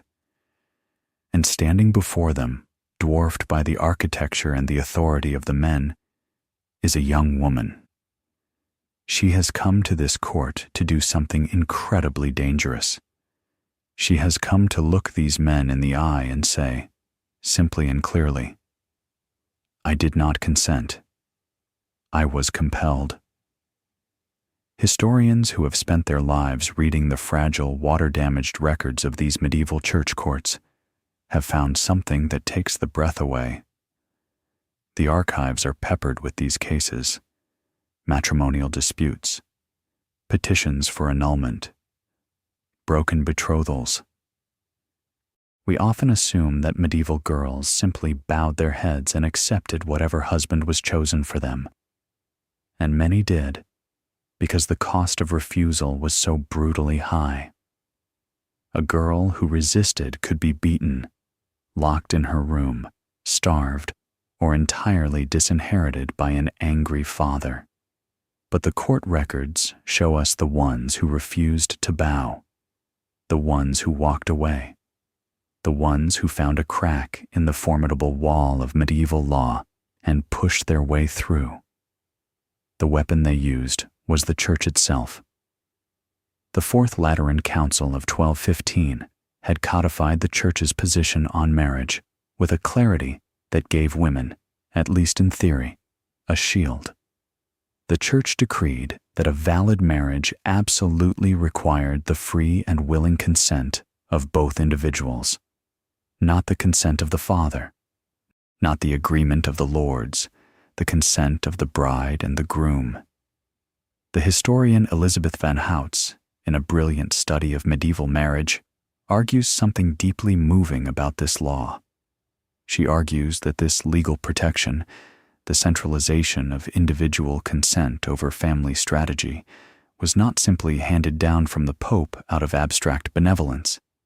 It was won from below. It was won by the accumulated, persistent stories of individual girls and women whose names we mostly do not know. Girls who resisted their parents' decisions. Girls who eloped. Girls who showed up in front of a priest, trembling but resolute, and forced the church, over generations, to take seriously the idea that a marriage without genuine free will was a violation of the soul. They used the church's own theology of the soul to defeat the feudal economics of their fathers.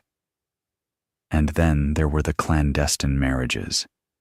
This was a practice particularly common among the lower classes and the urban peasantry. Because the church believed that consent made the marriage, a couple did not actually need a priest or a church building to be legally wed. If a young man and a young woman stood together, perhaps under an oak tree at the edge of the village or in the smoky corner of an alehouse, and said to each other in the present tense, "I take thee as my husband, and I take thee as my wife," they were married. Instantly, legally, irrevocably. The families hated it. The church eventually tried to heavily regulate it because it caused endless legal chaos. But young women used it. A girl who knew her father was planning to marry her to an older, wealthier man she despised might quietly exchange clandestine vows with a young apprentice she actually loved. When the father announced his arranged match, she could drop the devastating legal bombshell. She was already married. The church courts, prioritizing the sacrament over the parents' wishes, would often uphold the secret union, provided there were witnesses. It was a massive gamble. It meant risking the fury of her family and the loss of any financial support. But the fact that so many girls took that gamble tells you everything you need to know about their desire for agency. But what about the girls who said nothing? The ones for whom the pressure was simply too great, the family situation too dire, or the options too narrow? What was it like to enter an arranged marriage, to step into a household where you were legally a dependent, bound to a stranger? This is where we must look past the legal definitions and look at the lived reality. Because within the suffocating framework of the marriage machine, women built lives. They carved out spaces. When a young bride arrived at her new husband's house, she was handed a set of keys. They were heavy, iron keys that she wore at her belt. They were the keys to the pantry, the storerooms, the linen chests, and the strong boxes. That ring of keys was not merely a symbol. It was the physical manifestation of her domestic authority. While the law said she was invisible, the practical reality of medieval life dictated that she was the absolute manager of the domestic sphere. And in a world where the household was the center of the economy, managing the domestic sphere meant managing the money, the food supply, and the labor of the servants. She made decisions her husband did not know about. She formed alliances with the other women in the household, creating a supportive network of female loyalty that operated entirely under the radar of the men. She negotiated with local merchants, securing resources for her children. If her husband was a nobleman away at war or a merchant traveling for trade, she stepped into his shoes.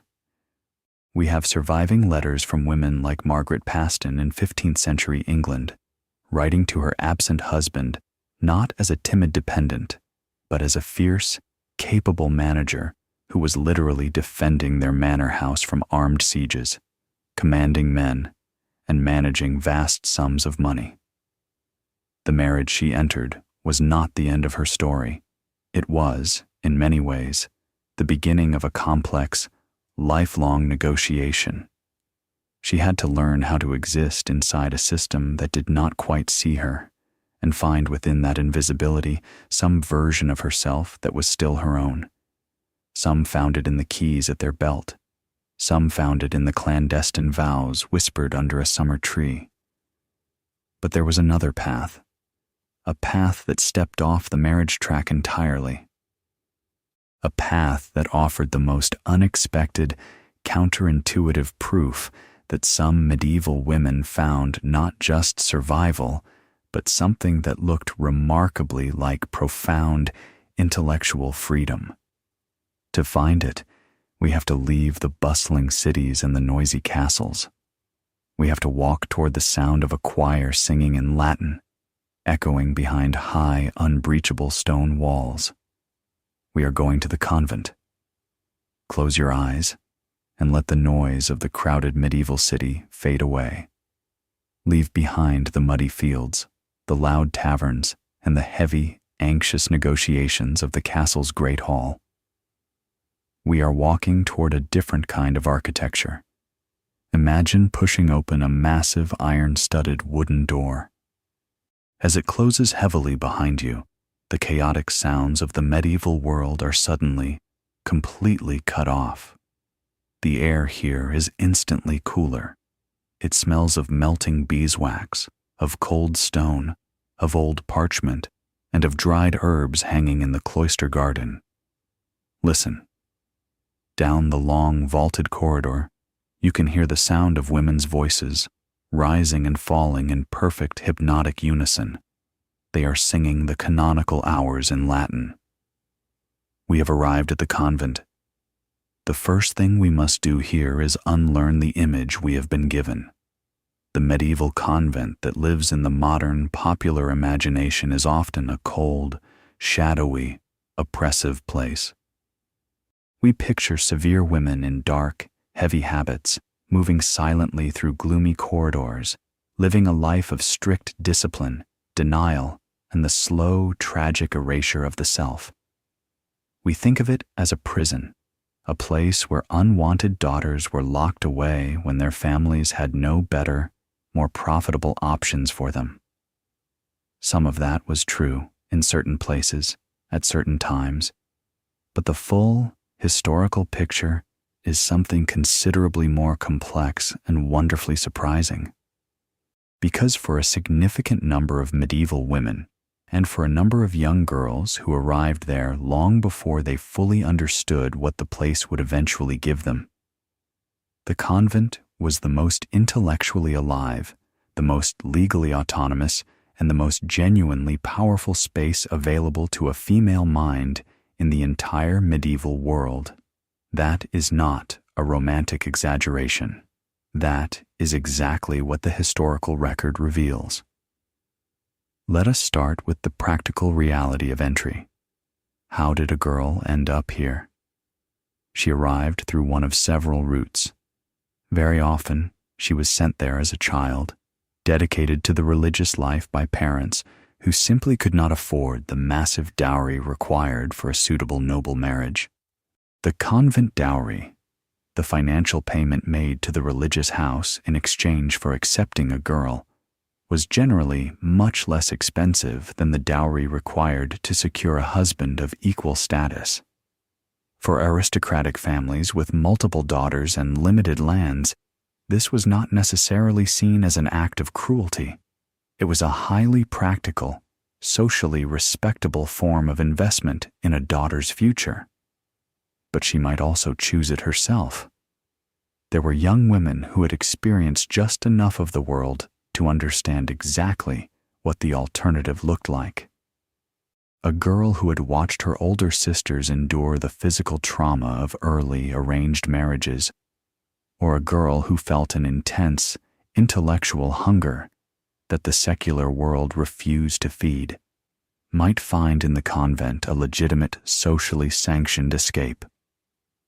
There are astonishing stories in the historical archives of women who went to extraordinary, dangerous lengths to reach the religious life rather than the married one.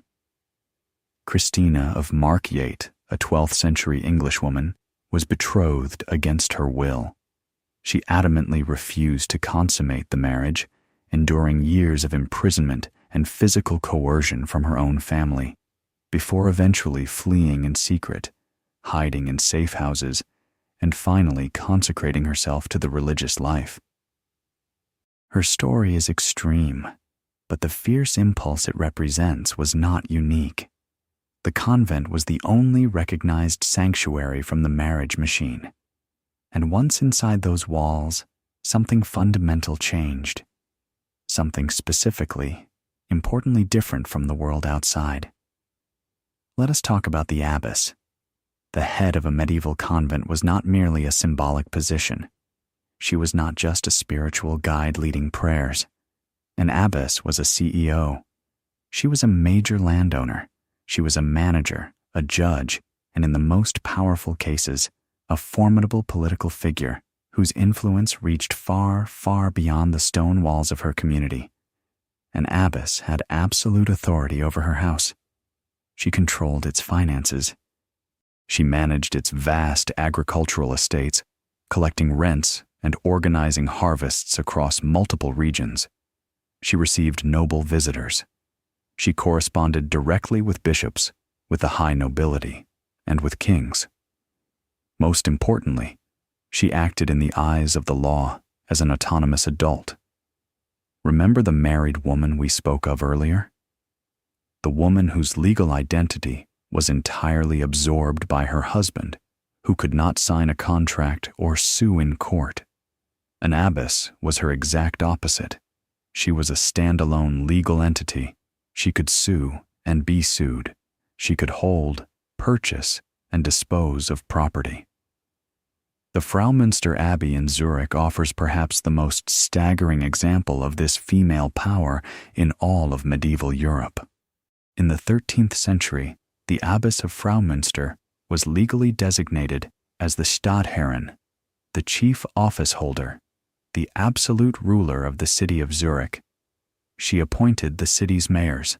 She appointed the judges. She held voting rights in the imperial diet, the great assembly of princes of the Holy Roman Empire. She was, in every meaningful sense, one of the most powerful political figures in her world, not despite her religious vocation, but entirely because of it. And at the Holy Trinity Abbey at Caen, in Normandy, founded by Queen Matilda, the wife of William the Conqueror. The abbess possessed her own private law court. She adjudicated legal disputes among her thousands of tenants. A surviving charter from the era actually records the local male sheriff writing a formal, groveling letter of apology to the abbess, begging her forgiveness for accidentally removing a prisoner from her jurisdiction.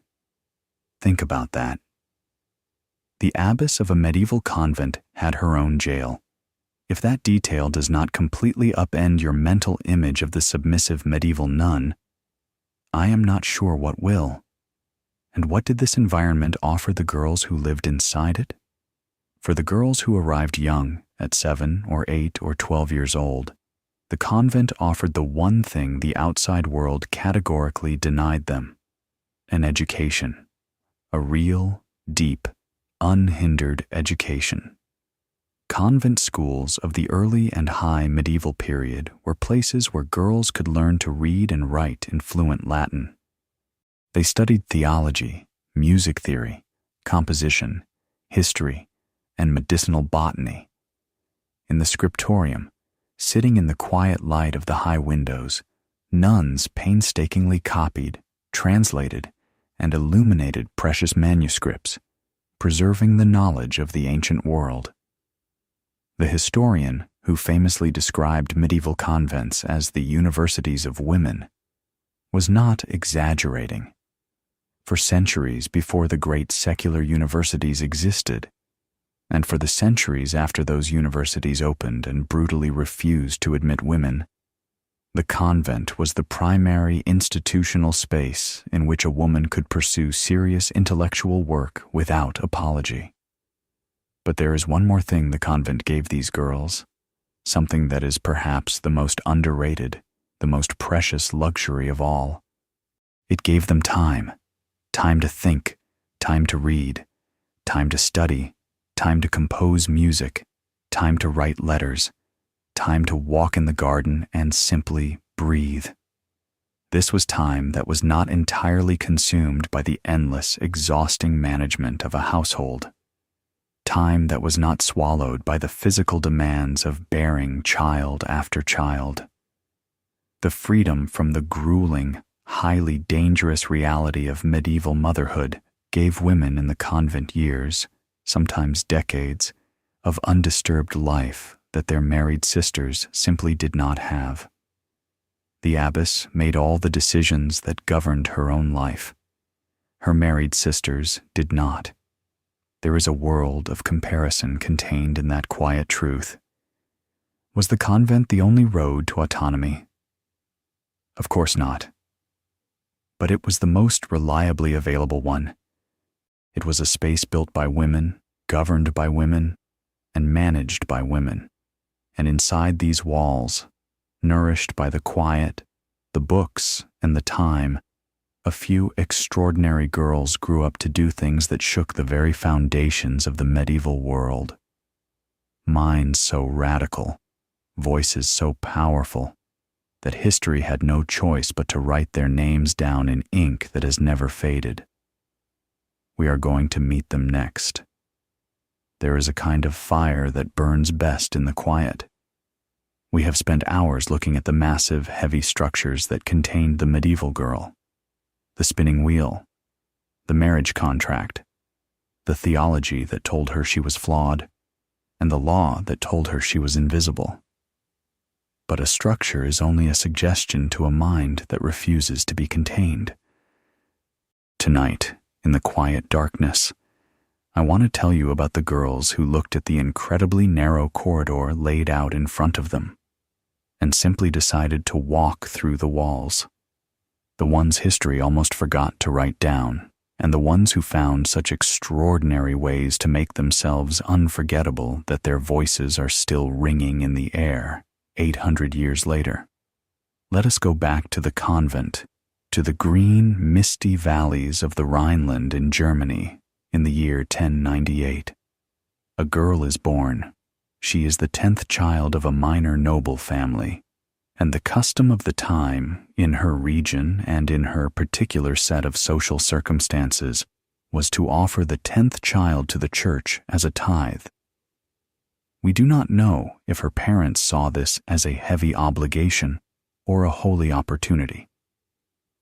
What we know is that at the age of 8, this little girl, Hildegard, was sent away.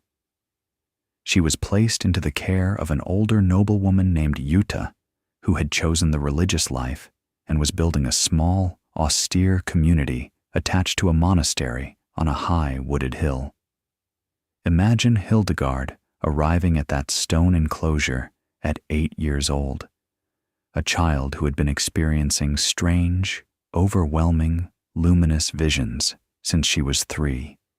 Visions she did not have the vocabulary to explain. She grew up in the shadow of those stone walls, under the constant ringing rhythm of the Benedictine bells. But inside that enclosure, she was given the greatest gift the medieval world could offer a girl. She was taught. Jutta taught her to read, to sing, and to play the psaltery. A monk named Volmar, attached to the monastery, taught her Latin and encouraged her developing ravenous intellect with a seriousness that men of his era extended to almost no one else, let alone a young girl. Hildegard absorbed everything they gave her. She sat in the quiet library, reading the heavy parchment books, and she began, slowly and quietly, to exceed the boundaries of her world. When Jutta died, Hildegard was 38 years old. Her community of nuns unanimously elected her to lead them as their magistra. And then, everything accelerated. For decades, she had kept the visions of her childhood a secret. But now, she felt a terrifying, undeniable command from a voice she called the living light, telling her to write down what she saw. She worked on her first great book of visionary theology for 10 years.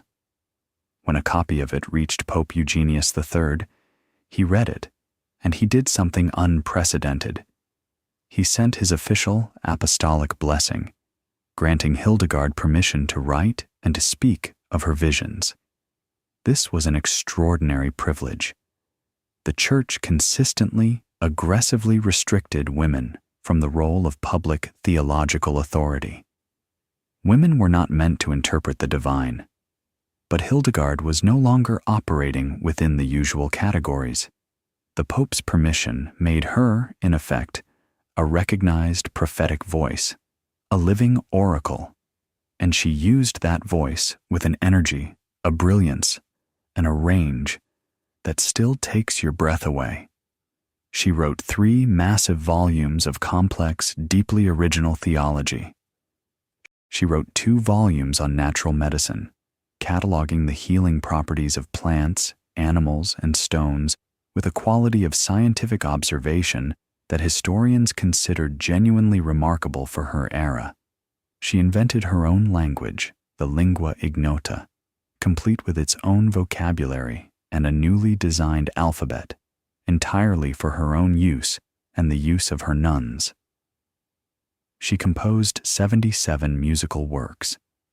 If you have never heard Hildegard's music, you must imagine melodies that behave like nothing else in the medieval repertoire. Her notes leap and dive, soaring across an extraordinarily wide vocal range, pushing the human voice to reach toward the ecstasy of the divine. She was composing music that defied the rigid, conservative Gregorian chant of her day. She wrote nearly 400 letters. She corresponded with 4 different popes. She wrote to the Holy Roman Emperor, Frederick Barbarossa, and when she disagreed with his politics, she wrote to him again to warn him of God's wrath. An aging nun, writing to the most powerful monarch in Europe, telling him to correct his behavior. She even conducted 4 preaching tours through Germany, standing in public squares and cathedrals, speaking directly to male clergy and the laity alike, an activity absolutely forbidden to women. But no one stopped her. Her reputation, her brilliance, and her papal permission made her untouchable. She died at 81 years old. She arrived at the convent as an 8-year-old girl given away by her family. She left it as one of the most powerful, intellectually productive, and magnificent human beings of the entire medieval era. But Hildegard was protected by the walls of the church. What happened to the radical mind that tried to survive out in the open in the secular world? For that, we must travel to Paris, roughly 200 years later. We must meet Christine. Christine de Pizan was born in Venice, but she grew up in the royal court of France, where her father served as the physician and astrologer to King Charles V. The king possessed one of the greatest royal libraries in all of Europe, a collection of over 900 precious, hand-copied books. Christine's childhood was defined by a quiet daily argument between her parents. Her mother, a practical woman who understood the harsh rules of the medieval world, wanted Christine to concentrate on spinning, on household management, and on the quiet, submissive skills that would secure her a good marriage. This was not malice. It was survival. But her father disagreed. He insisted that his daughter's mind be fed. He brought her into the royal library. He sat with her over the heavy books. He taught her history, philosophy, and literature. Christine later wrote, with a mixture of immense gratitude and a slight, lingering wistfulness, that she had been obliged to gather up whatever crumbs of knowledge she could, because her mother kept winning the daily argument about what a girl should be doing with her time. But she gathered those crumbs, and she built a universe out of them. She was married at 15 to a royal secretary named Etienne. It was an arranged match, but by all of Christine's own accounts, it was a genuinely happy one. He loved her mind. He encouraged her to keep reading. She had 3 children, a comfortable home, and a secure future. And then, in a very short span of years, the world took everything away. The king died, and her father lost his position and soon passed away. Then, in 1389, while traveling with the court, her beloved husband Etienne caught a sudden fever and died. Christine was 25 years old. She was a widow living in Paris, with 3 small children, a grieving mother, and an orphaned niece to support. Her husband had left the family's finances in total disorder. Debts, unresolved claims, and complex lawsuits that would take years to unravel in the brutal Parisian courts. The conventional path, the only path a woman in her position was supposed to take, was immediate remarriage. She needed a man to legally represent her in court. She needed a husband to pay the debts. That is what widows did. That was the absolute unbending logic of the system she lived inside. Christine chose something else entirely. She picked up a pen. She did not simply decide to become a writer out of romantic inspiration. She became a writer out of desperate, terrifying necessity, using the only weapon she possessed, the education her father had given her, and the books she had absorbed in the quiet hours of her youth. She started with poetry, elegant, sorrowful, romantic ballads that caught the attention of the French nobility. They patronized her work. She wrote more. Within a decade, she was managing a scriptorium, employing scribes and illustrators, and supporting her entire extended family through the sheer force of her intellect. Christine de Pizan became the first professional woman writer in medieval Europe. But she was not just writing polite poetry. She was deeply, explicitly angry about what the world did to women and what the world said about women. In her era, popular literature, written entirely by men, consistently portrayed women as inherently foolish, deceptive, and incapable of virtue. Christine challenged these powerful male authors directly, by name, in print. She argued that the problem was not women, but the men who wrote about them without the knowledge or the empathy to do so honestly.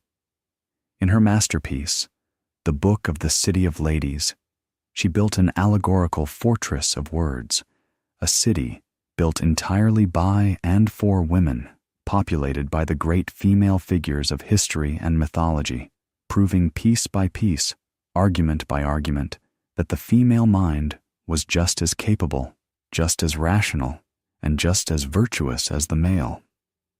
She wrote that if it were customary to send little girls to school and teach them the same subjects as boys, they would learn as perfectly and understand the subtleties of all arts and sciences just as well.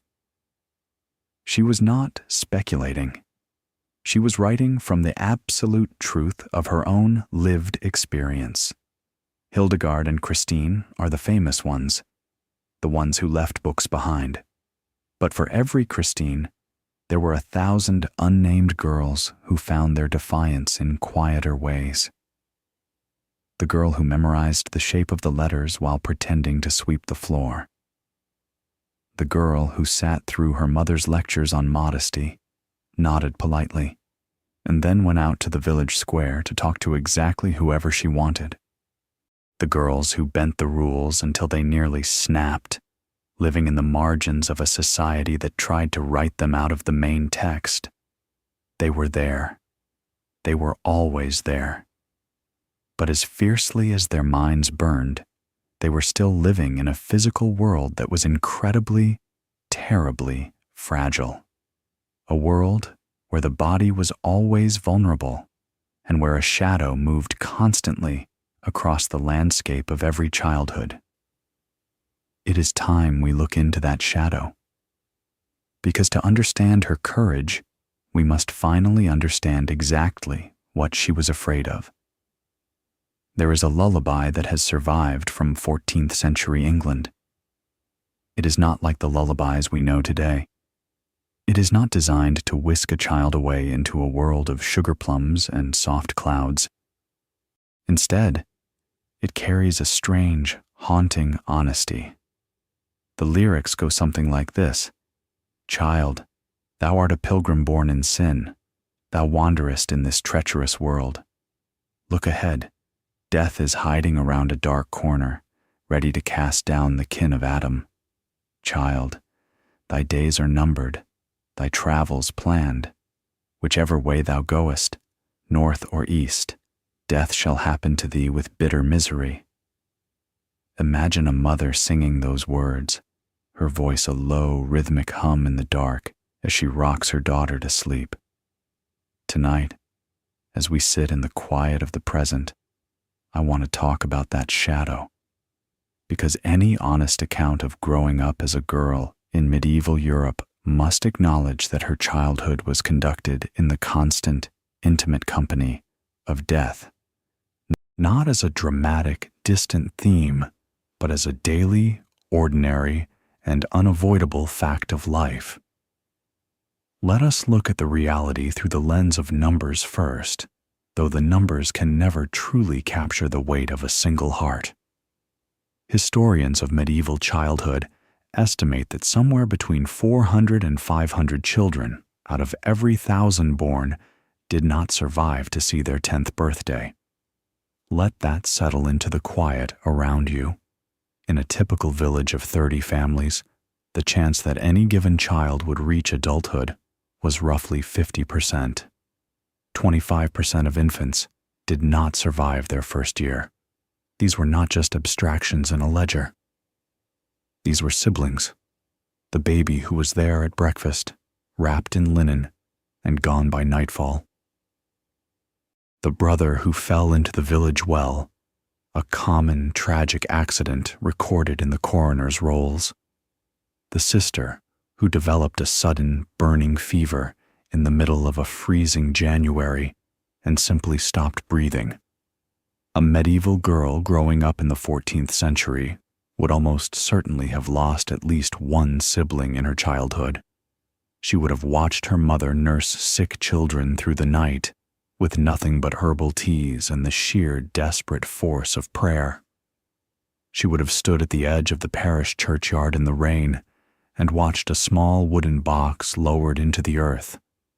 She knew, with the peculiar and sharp emotional acuity of a child, that the world was not as solid as it looked. And then there was the Black Death.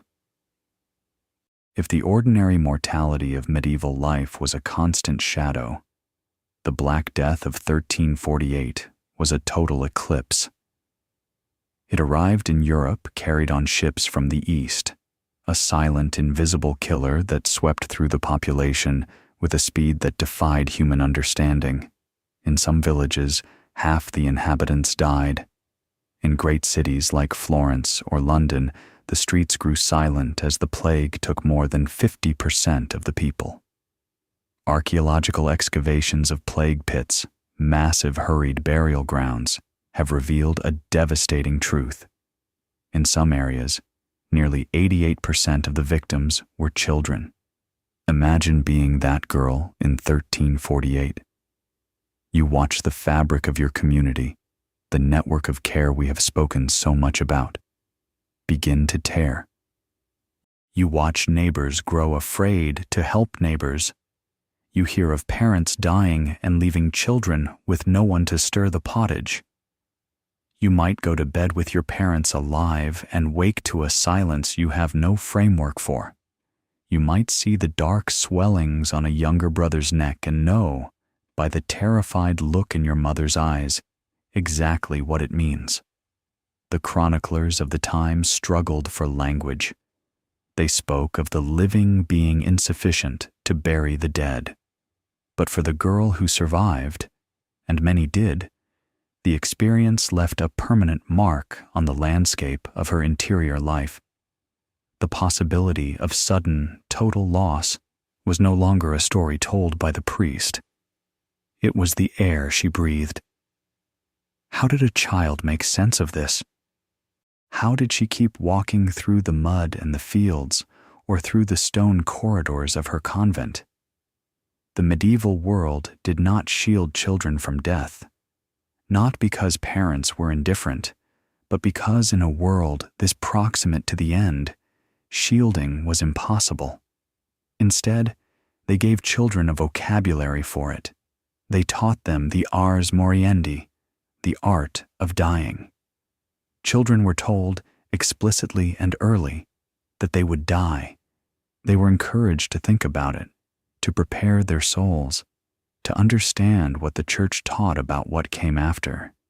When a child expressed terror of hell, and the records show they did, with a vividness that is hard to read, that terror was understood by the adults as a sign of a healthy, functioning conscience.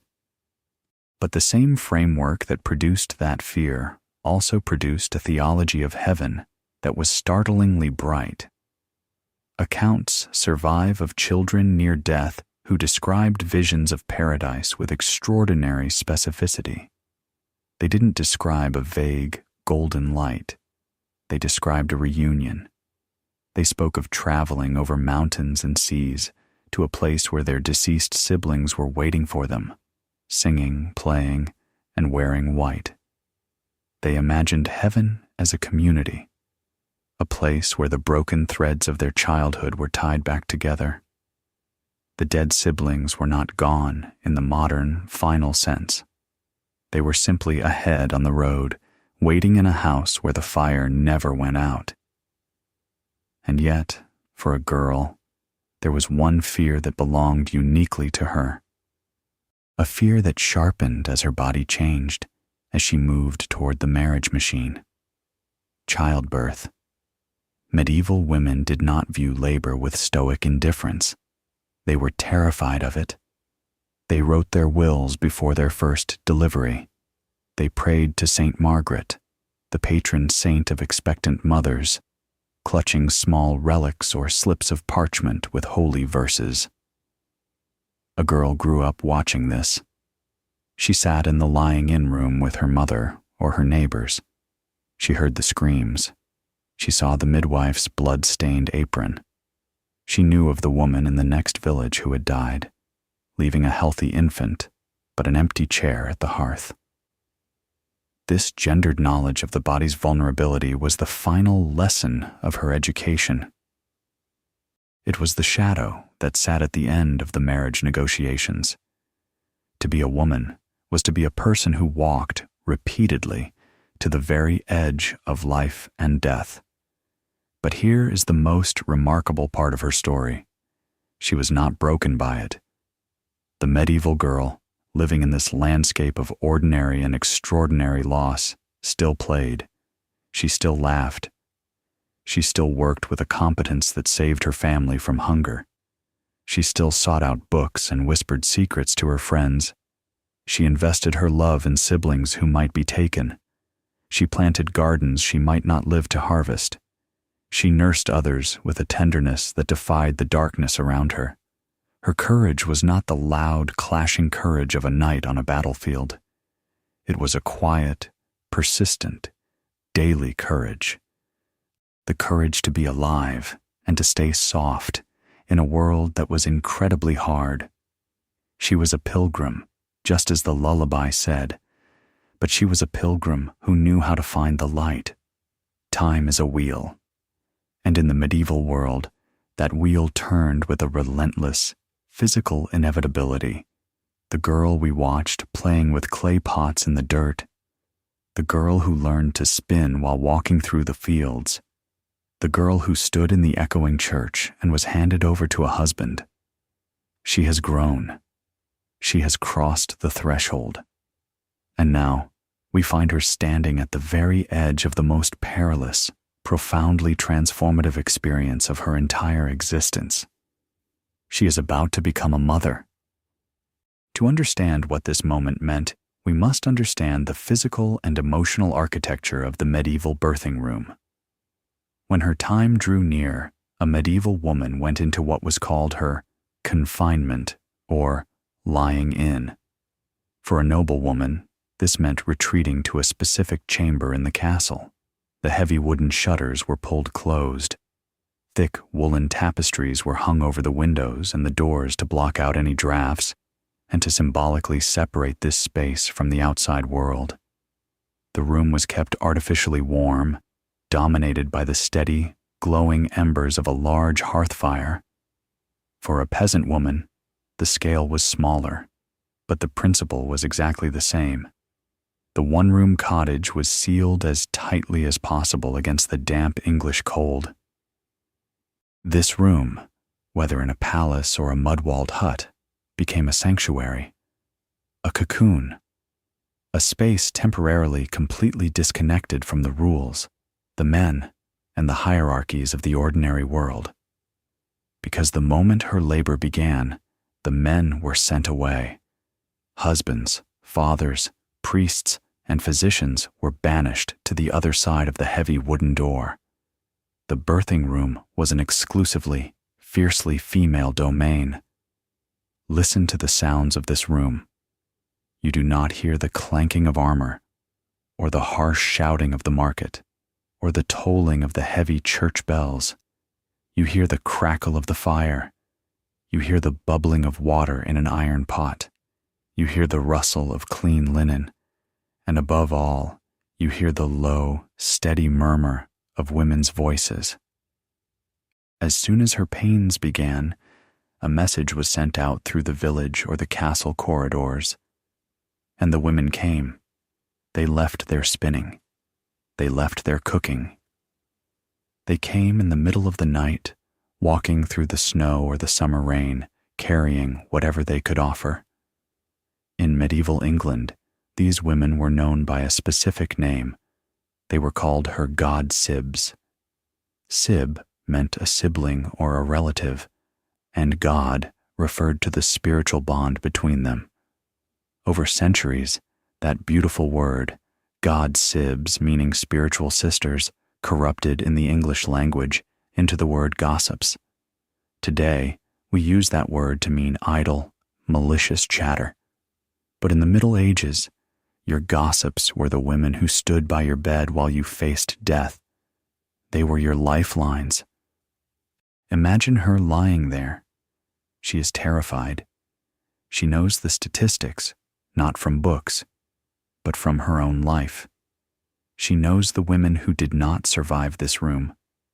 Many medieval women were so aware of the danger that they formally dictated their wills before their labor began, leaving their cloaks, their cooking pots, or their silver pennies to their sisters and friends. But she is not alone. Look at the network of care surrounding her. Her mother is there, wiping the sweat from her forehead with a damp cloth. Her married sisters are there, rubbing her aching lower back. Her older neighbors, women who have survived this ordeal half a dozen times, are there, keeping the fire blazing and brewing hot, spiced ale to keep her strength up. They tell her stories. They murmur words of encouragement. They hold her hands when the pain washes over her like a dark tide. This is the invisible infrastructure of the medieval world, a web of female solidarity, woven through years of shared labor in the fields and shared secrets by the spinning wheel, now tightening into a protective circle around one bed. And standing at the very center of this circle is the midwife. She might be the same woman who caught this young mother when she was born 20 years ago. The midwife arrives carrying a leather pouch filled with things the male doctors at the university would scoff at, but which the women know, with absolute certainty, have power. She brings physical relief, warm oils of chamomile and rose to massage the stretching skin. She brings herbs to ease the pain and speed the process, mugwort, pennyroyal, and dittany. But she also brings something older. She brings a kind of domestic magic, deeply intertwined with religious faith. The midwife might unroll a special parchment girdle, covered in prayers and invocations, and wrap it tightly around the laboring woman's waist. These birthing girdles were highly prized, sometimes passed down through generations, or borrowed from local monasteries. They were covered in the names of angels and prayers to Saint Margaret of Antioch, the patron saint of childbirth, who legend said was swallowed by a dragon and burst out of its belly unharmed. The midwife might place an eagle stone, a hollow stone with a smaller stone rattling inside it, mimicking a child in the womb, against the woman's thigh to coax the baby downward. She might light a special candle that had been blessed on Candlemas. The church sometimes frowned upon these practices, whispering accusations of witchcraft and superstition. But in the intense, desperate heat of the birthing room, theology mattered far less than survival. The women used whatever worked. They drew down every ounce of earthly and heavenly power they could gather, layering Latin prayers over ancient herbal remedies, creating a shield of sheer will to keep the mother and child alive. And then, after hours, or sometimes days, of exhausting, blinding effort, the cry, the sharp, sudden sound of a new life piercing the heavy air. The tension in the room shatters. The women laugh, exhausted, tears streaming down their soot-stained faces. The midwife cuts the cord, cleans the infant, rubs them softly with salt and honey, and wraps them in linen swaddling bands. She hands the child to the exhausted, weeping mother. If it is a girl, the cycle begins all over again. The calculation of dowries, the spinning, the arranged marriages. But in this exact moment, in the warm, herb-scented cocoon of the lying-in chamber, the outside world does not exist. There is only the profound, staggering relief of survival. She went to the edge of the dark corner the lullaby warned about, and she walked back. A few weeks later, she will leave the house for the first time to go to the church for a ceremony called the Churching of Women. Officially, the church framed this as a purification ritual, a way to cleanse the woman after the physical reality of birth. but historians studying the social reality of this ceremony have found that women completely subverted its meaning. For the women, the churching was a celebration. It was a victory lap. The mother would walk to the church dressed in her finest clothes, surrounded by the exact same gossips who had attended her birth. Afterward, they would return to her house or go to a local tavern to feast, drink ale, and celebrate her survival. It was a fiercely female celebration, entirely owned by the women who had faced the dark together. The girl is gone. She is a mother now. She carries the physical scars of the system, the calloused hands, the covered hair. But she also carries the absolute, unbreakable strength of the women who stood around her bed. She has done what her society demanded of her, and now she will raise her own daughter in the shadow of this world, passing down the herbs, the prayers, the secrets, and the quiet resilience that no history book could ever fully erase. We are almost at the end of our journey. Tomorrow is waiting. But before we sleep, we must look one last time at what she left behind. What does a life leave behind when it is never written down? We have spent hours together, walking through the shadows in the sudden striking light of the Middle Ages. We have watched her arrive in a candlelit room. We have seen her hands learn the rough texture of raw wool. We have stood beside her in the echoing church as her childhood was bargained away, and we have listened to her sing in the cool stone quiet of the convent. Over the past 14 chapters, we have followed the medieval girl from the cradle to the birthing room. We have seen the incredible, suffocating architecture of the world that was built to contain her. But as our journey comes to a close, and as the night deepens around you, I want to talk about what she left behind.